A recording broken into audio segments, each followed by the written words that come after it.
everyone, my name is Vanessa Coloskos and I am here to discuss to you my assigned topic, which is the execution. Business execution is about having the employees required to support a company's strategy, and making sure they are doing what the company needs them to do to in order to achieve its strategic goals. So in order to have a have a smooth execution of a project, you must have, or it requires careful attention to it. Therefore, there are three problems that is important to consider in the execution. The first one is we have the what mechanisms can be used to coordinate tasks. And the second one is we have how can project status be assessed. And lastly is we have the what actions can the team take to correct for undesirable deviations from the project plan. But before that, so isa-isa ho nato silang i-discuss. The first one is we have the coordination mechanism. So in product development project, coordination is a must. It's because sa planning dili smooth ang daloy. So there are still some situations that there are some issues or unanticipated events that may result changes of the plan. So with this, here are some list or various used by teams to address these difficulties and facilitate coordination. And the first one is we have the informal communication. So many of these communications are informal. They involve a spontaneous talk by like email, a telephone to or provide a piece of information. So in a team kasi or in an organization, each member has different responsibilities and expertise. So with this, therefore, they have different working space. In order to build them as one, they must use good informal communication. So the good informal communication is one of the most useful mechanism to breaking down the organizational barriers. And the next one is we have meetings. So for meetings, the primary formal communications mechanism for project teams is meetings. Most teams meet formally at least once each week. Many teams meet twice each week, and some teams meet every day. So techniques for controlling the length of meetings include preparing a written agenda, appointing someone to run the meeting, and lastly is holding the meetings just before lunchtime or near the end of the day when people are anxious to leave. In a meeting, they recommended na having a team meeting is kanang iheld siya at irregular time and place, because this way, each member of the team is no extra effort na ihatag, since you don't need to inform everyone regarding the time and place of your meeting. One is we have the schedule display. So most successful projects have a single person who is responsible for monitoring the schedule.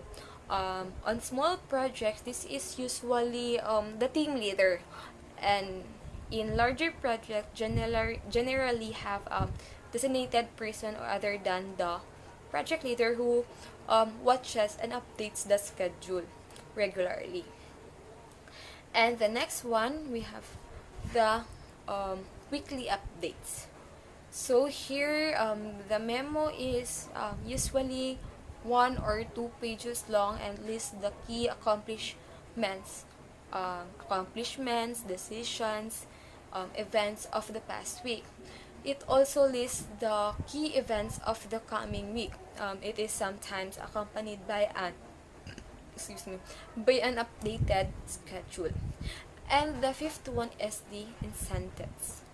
So the implementation of what we call as the project-based performance measures creates incentives for team members to contribute more fully to the projects.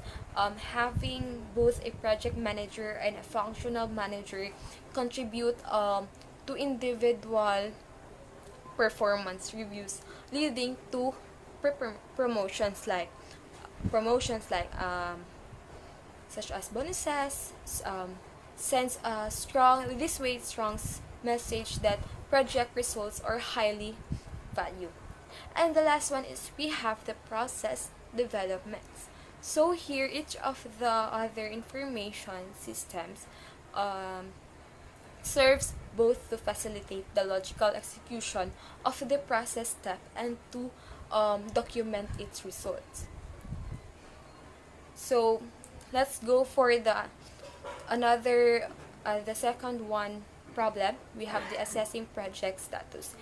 In project of modest size like fewer people, 50 people, project leaders are fairly easily able to assess the status of the project. The project leader assesses project status during formal team meetings by reviewing the project schedule and by gathering information in informal ways. A team may also engage an expert from outside the core team to review the status of the project. And the goal of these reviews is to highlight areas of risk and to generate ideas for addressing these risk areas. And we have the project reviews. So these reviews tend to correspond to the end of each phase of development and or key project milestone. So these events serve not only to inform senior managers of the status of a project, but it also to bring closure to a wide variety of development tasks.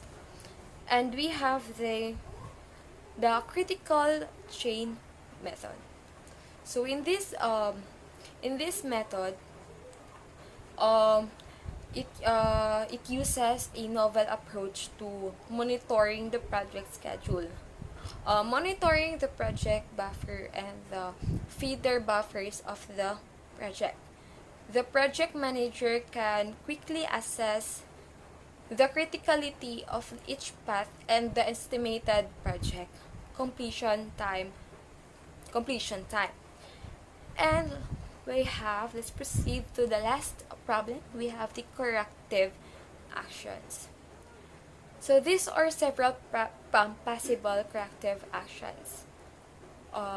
We have the first one, changing the timing or frequency of meetings. So this is particularly true of teams that are not already collocated, meaning those teams have no relationships.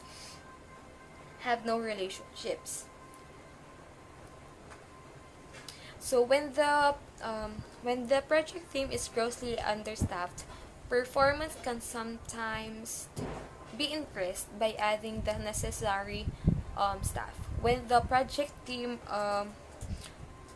is overstaffed, performance can sometimes be increased by removing staff. And we have the locating the team together physically. This action invariably increases communication among the team members. Some benefits of virtual collocations is possible with email, video conferencing, and other network-based collaboration tools. And we have another is the high performance project teams include team members who regularly deliver more than 40-hour work week to the project. So it is soliciting more time and effort from the team. And the next one is focusing more effort on the When the task can be usefully attacked by additional people, the team may choose to temporarily drop some or all other non-critical tasks in order to ensure timely completion of the critical task.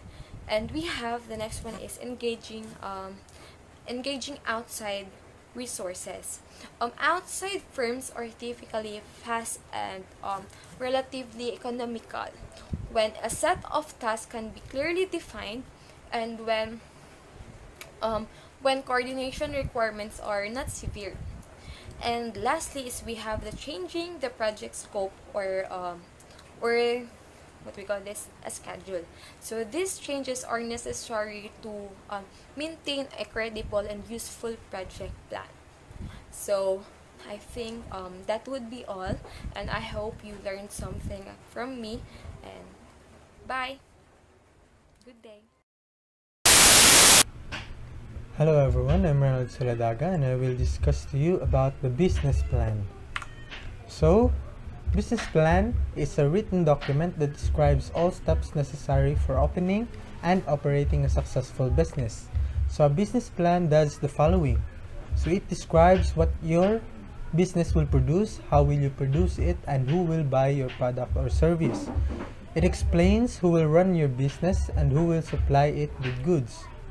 States how your business will win over customers from competitors and what your business will do to keep your customers. And lastly, it provides detailed financial information that shows how your business will succeed in earning a profit. So basically, making a business plan is one of the most important and difficult thing to do as an entrepreneur, because business plan will make or break your business. Now, there are three main purposes of a business plan. Number one, business plan explains the idea behind your business and spells out how your product or service will be produced and sold. So basically, if you want your investors to believe that your idea is solid enough, you must have a new, better, and less expensive products than any other businesses. The second one, a business plan sets specific objectives and describes how your business expects to achieve them. So basically, you must set a goal for your business, be it short term, long term, 1 year after, 3 years after, 5 years after. So basically, you must have a vision for your business. And the last purpose of a business plan is a business plan describes the background experience of the people who will be running the business.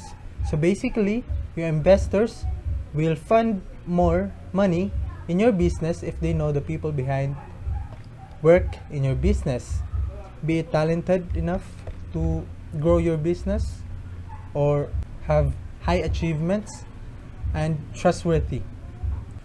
Now let's discuss the importance of a business plan. So every new business must have a business plan. The business plan is important for several reasons. First, a business plan makes you think about all aspects of your business. Basically, when you start a business plan, you don't just think about the profit. You must also think about the vision, the strategy, and the growth of your business as a whole, and be versatile enough to cope with the trends nowadays. So the second one, a business plan may help you secure financing for your business. So basically, if you have a good business plan but don't have the money to start it up, you may use that business plan to gain investors and or use that in the banks in order to gain funds to start your businesses. The third one is a business plan helps you communicate your ideas to others. Your business plan can be set as a medium to communicate to your investors and to other people that will convince them that your business is good enough and will succeed in the future. And lastly, is a business plan can serve as a tool for managing your business. When your business is rolling, you can use your business plan in order to supervise or to manage your business and see if it is working or not. And that's all. Thank you for listening.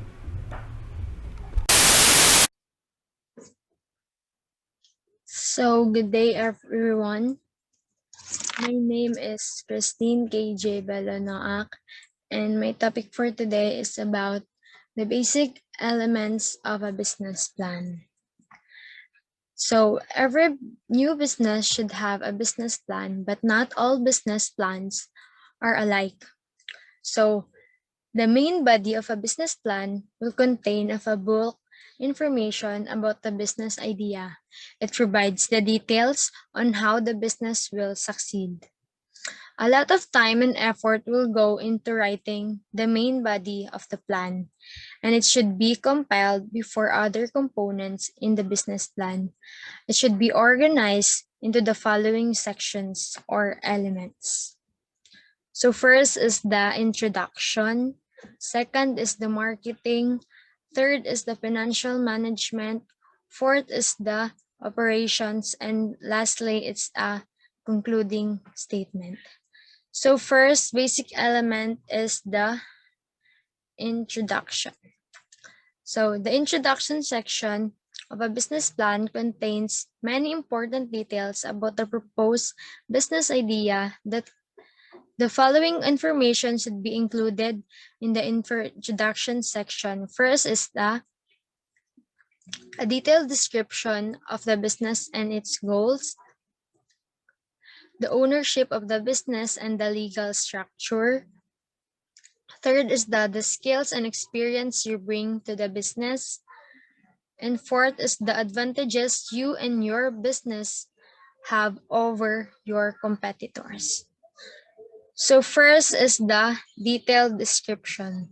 So this section describes your vision for the company's future. So it contains of something inspired the idea of for your new business.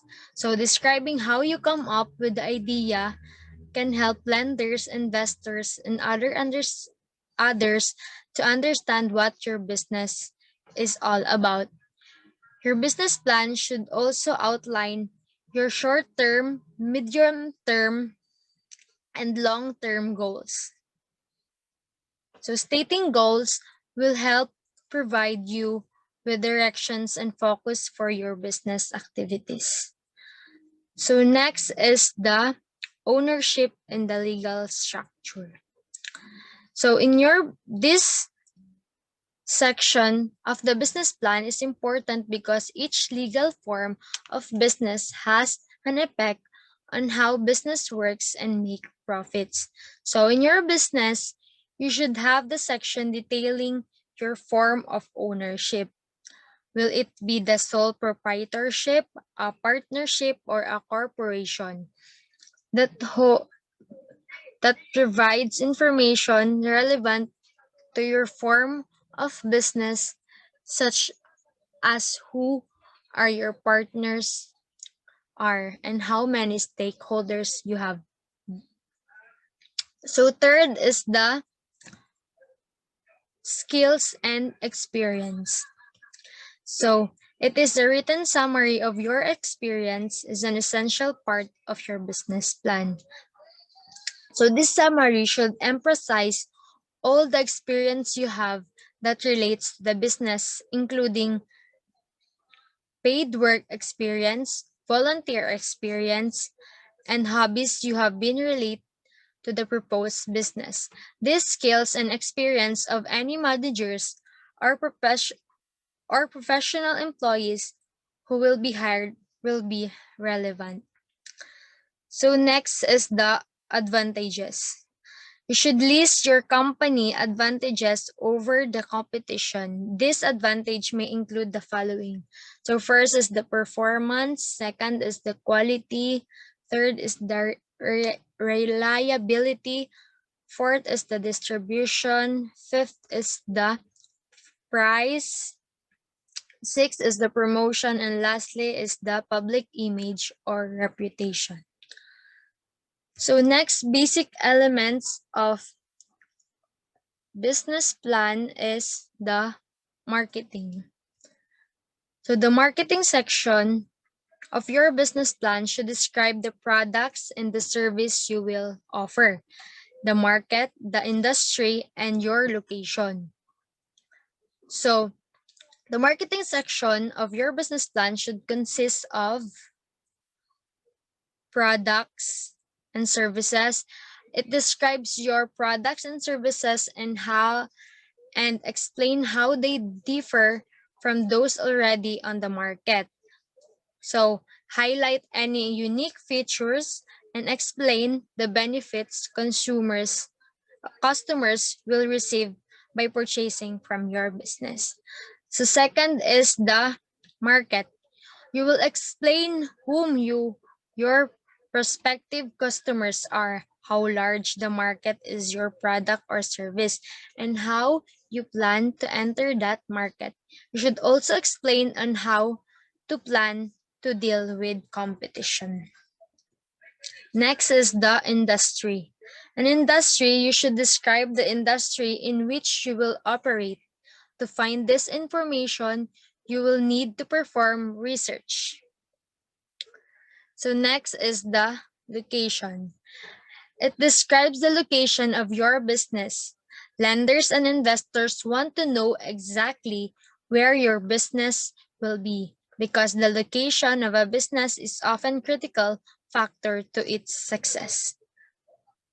So next, basic elements of business plan is the financial management. So the financial management section of your business plan will help determine your financial needs.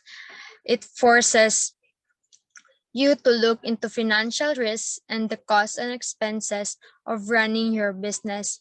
It is consists of three elements.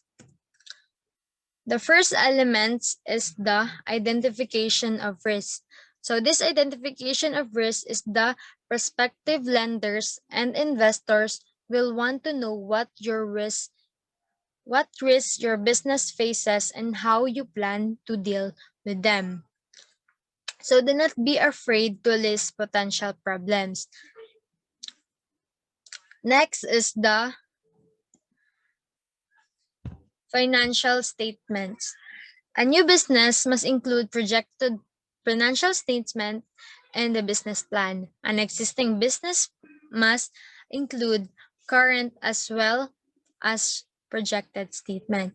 A financial statement based on projected revenues and expenses is called pro forma financial statement.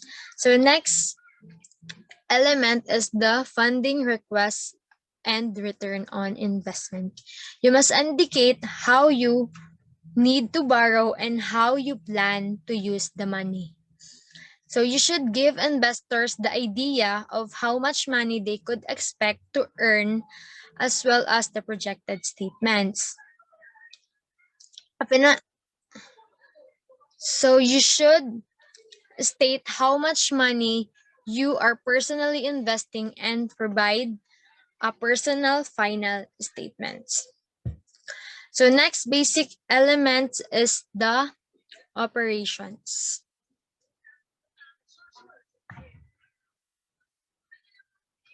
Operations of your company. In this section of your business plan, you should explain how the business will be managed and on the day-to-day basis and discuss the hiring personnel procedures. So the operations of your company is critical to its success. You should also include information on insurance and lease or rentals agreements. Describe the equipment that will be necessary for production of your products or services and how the products or service will be produced and delivered.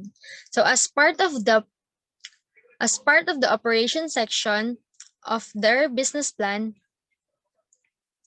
so for example, Nora and Samantha described hiring plans to ensure their daycare center is well staffed.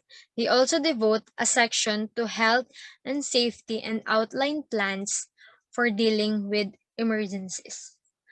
So the last basic elements of the business plan is the concluding statement.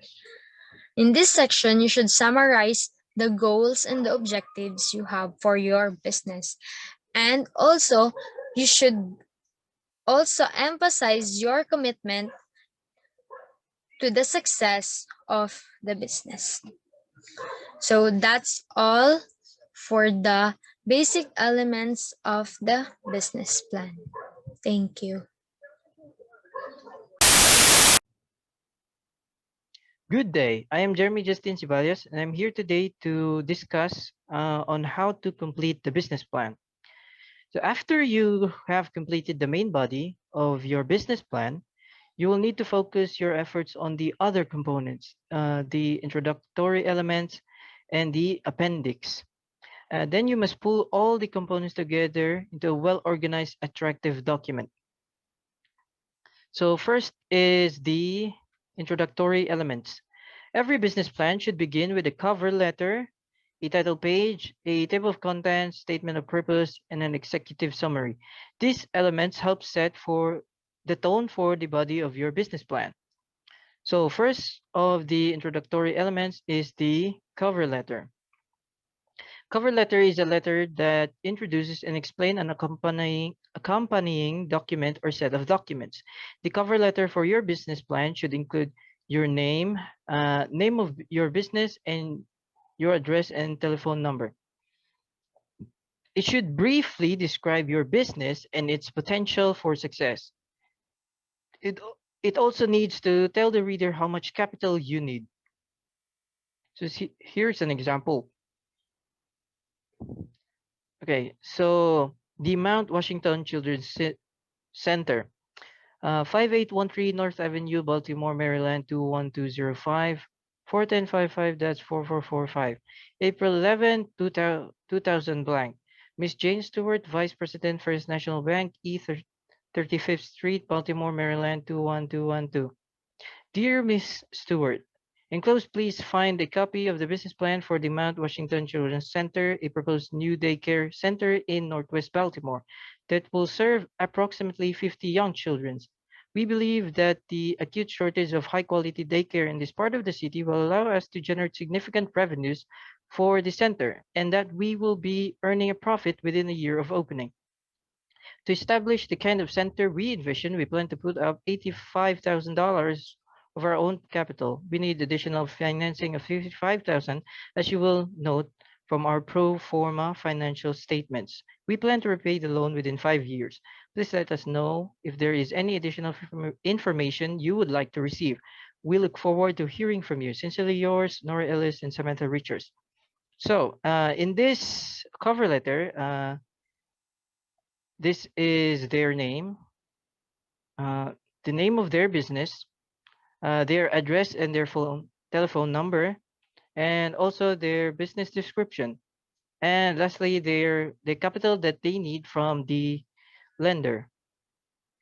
Okay, so next is the title page. Your business plan should have a title page that indicates the name of your company, the date, the owner of the company, the title of the owner, and the address of the phone and the phone number of the company. So here's an example. Your company name, business plan. So here is the name. This is where you place your name, the name of your company, the date, name, the title of the owner, and the address and phone number of your company. So next is the table of contents. A table of contents is a listing of material included in a publication. It shows the reader what each page covers. It is similar to a table of contents in a textbook. So it is important that your table of contents is accurate. So make sure the selection are listed in the proper order and the given page are correct. Next is the statement of purpose, a brief explanation of why you are asking for a loan and what you plan to do with the money. It should be no more than 1 or 2 paragraphs. So here is an example of the statement of purpose connected from the cover letter from earlier. The statement of purpose, the Mount Washington Children's Center will operate as a private daycare center serving approximately 50 children in Northwest Baltimore. This center will offer excellent supervision in a clean, safe, and intellectually stimulating environment. The project is requesting a $55,000 in financing. This money will be used to rent and remodel 4,000 square feet of indoor space, prepare 8,000 square feet of outdoor space for use as a playground, purchase equipment such as swing, jungle gym, sandboxes, and supplies, pay salaries of 8 employees until sufficient cash flow is generated to allow operating expenses to be covered.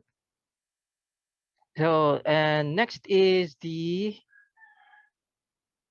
oh no, lastly, under the introductory element is the effective summary. It is a short restatement of the report. It should capture the interest of its reader and make them want to read more. So, before getting to detail of the main body of the business plan, readers will want to read the effective summary, this one. So, if the executive summary is unconvincing, a lender may decide not to read your entire business plan. This makes a strong executive summary critical to the success of your business. So the executive summary will be written in a clear, simple style. Your executive summary should do all of the following. Describe your business concept and communicate what is unique about your idea. Second is include your projections for sale, cost, and profits. Third is identify your need. Example is the inventory, land, building, etc. And lastly, state the amount that you are interested in borrowing. So here's an example of an executive summary. The Mount Washington Children's Center, MWCC, will be established as a partnership in Baltimore, Maryland. It will be owned and operated by Nora Ellis and Samantha Richards, highly respected childcare professionals with more than 35 years of experience in the field. Three experienced teacher and three teacher aides will supervise approximately 50 boys and girls between the ages of 2 and 5.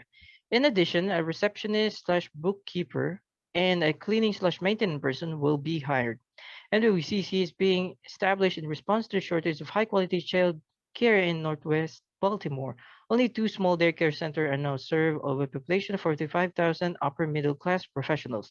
75% of these households, both parents work outside the home. The accessible location of the center will make it extremely attractive daycare option for the parents in the area. When completed, its facilities, which will include 4 large outdoor play structure and 8 personal computers, will represent state-of-the-art daycare. Its staff will comprise of the finest daycare professionals in Baltimore, led by a management team that is recognized throughout the region.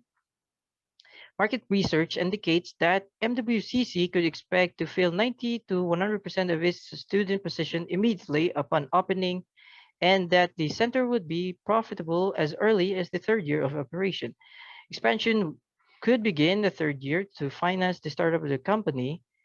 Its owners are seeking 55,000 in financing, which they would expect to repay within 5 years. So, in this executive summary, this is where they describe their business concept and communicate how unique is their idea. And this is where they project their sale, cost, and profits. This is where they identify their needs, and this is where they state the amount that they are interested in borrowing. So, and lastly is for the appendix. The appendix to the business plan includes supporting documents that provide additional information and backup statements made in the body of the report. To help you determine what supporting documents to include, you should ask yourself what you want to know about the business before you would lend it money. So, documents that might be included in the appendix include the following: tax returns of the business owner for the past 3 years, personal financial statement of the owner, copy of the proposed lease or purchase agreement for the building space, copy of licenses and other legal documents, copy of resume of the owner, letters of recommendation, copies of intent from suppliers, copies of any large sales contracts that you have negotiated. So those are the other components that you need in order to complete the business plan. Your business plan is your best opportunity to Let other people know what you want to do with your company. It gives you the chance to convince them that your idea is sound and that you have the talent and resources to make your idea a successful business venture. So that would be all. Thanks for watching and have a good day.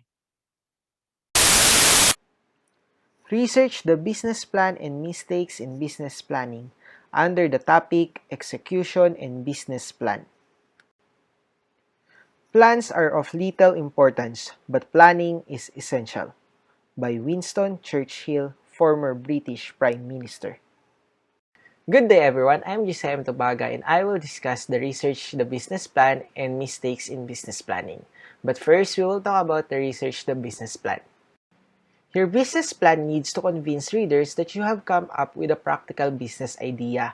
To do this, you must include information and data from objective sources to show that your idea is founded on solid evidence. Researching and writing a business plan takes time.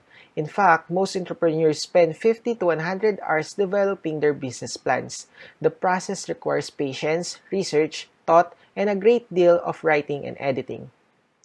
Putting together the information you need for your business plan involves researching your business, from leasing space or equipment to what you will charge for your product or service to dealing with competitors. Researching will teach you a great deal about running a business and may provide you with specific ideas for starting a company. When writing a business plan, you will likely need to seek out advice from others. People from many organizations can help you with your business plan. Available resources includes SBDC, SCORE, your local chamber of commerce, trade associations, and professional business consultants. The SBDC, or the Small Business Development Centers, provides management assistance to current and prospective small business owners. Counselors from the SBDC provide free one-on-one assistance in developing a business plan. They also provide inexpensive workshops on topics that may help you develop your plan. SBDCs have many resources in one place to assist individuals and small businesses. The second one is the SCORE, or the Service Corps of Retired Executives. It's made up of more than 10,500 retired executives who volunteer their time to provide entrepreneurs with real-world advice and know-how. They provide free confidential advice that could be helpful to you as you prepare your business plan. Chamber of Commerce. In many communities, the local Chamber of Commerce offers assistance and information to entrepreneurs. It can provide information on trends affecting local businesses, local resources, and zoning and licensing information. The fourth one is the trade associations. Organizations made up of professionals in a specific industry are called trade associations. They exist to provide information, education, and networking opportunities to individuals in their industry. These associations can be valuable sources of information to entrepreneurs. Next is the professional consultants. Some entrepreneurs hire experts to help them. Professional business consultants can be found in directories available in your library or on the internet.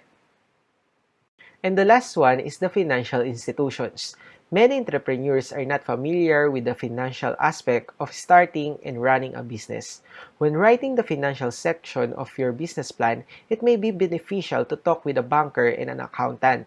They can help answer your questions about loans and financial statements. Another resources for getting an information for your business plan is your print resources. Information for your business plan can come from many print sources. Your public library will have many books on entrepreneurship that may provide you with valuable information on running your own business. In addition, books on marketing, financing, hiring and managing a staff, purchasing a business, and operating a franchise can be helpful. The library will also have books devoted especially to writing a business plan that include sample business plans.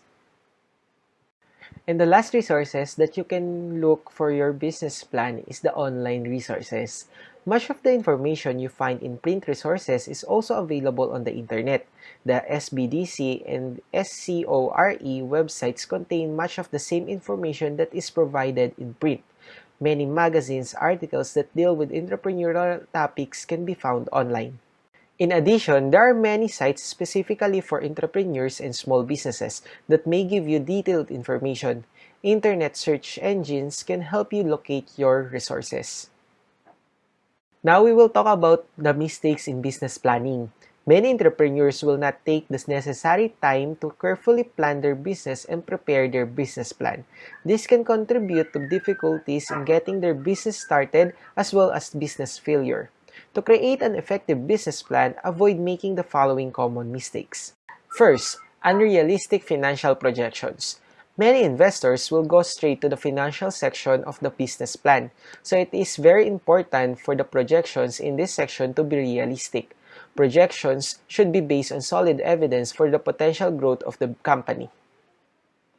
The second one is the undefined target market. You must clearly define your market and give a clear picture of your potential customers. Clearly explain why these customers will buy your product. Be realistic about your market and do not assume that everyone will want to buy your product or service. The third one is the poor research. Many potential business owners are anxious to get their business operating and do not spend the time necessary to do good research. Use up-to-date research information and verify the facts and figures in your business plan. The next one is the ignored competition. Do not overlook the competition and do not focus only on what the competition has done wrong. Investors want to see who your competition is and how you plan to compete in the market. Outline how you will differentiate yourself from the competition. The last one is the inconsistencies in the business plan. It is important to review your final business plan and be sure that your plan is well written and formatted in an attractive style. Be sure that the information provided is consistent from section to section. It is a good idea to have an objective person review your final business plan before you show it to investors. Planning is bringing the future into the present so that you can do something about it now. By Alan Laken. That's all. Thank you for listening and have a great day.